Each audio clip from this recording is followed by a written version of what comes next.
docking port. So basically we transfer the control here to have a clear vision of the berth. As you can see, we can see the side of the ship here.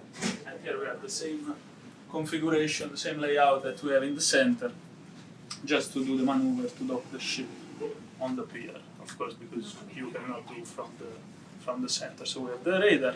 Here we can set up the chart, and from there we can steer the ship. So I actually drove ferry boats for like a year for Disney, and that was about a 2-week-long training. How long did you have to train for this?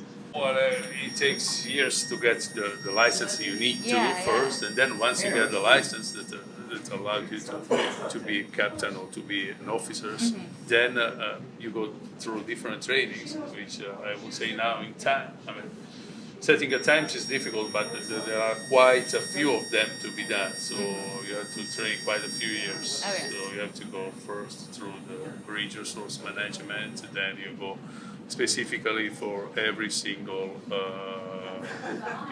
unit and systems that you have, such as the actis and this and that, plus all the safety part which you see behind.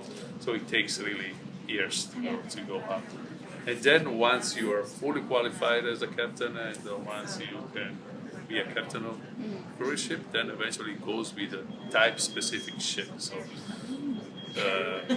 in this case, this is LNG ships, so you have to go through the LNG training as well, and that takes I would say a year or so altogether, because you have to do the basic, then you have to do the advanced, then you have to spend certain time on board as a trainee only, and then eventually you can take over.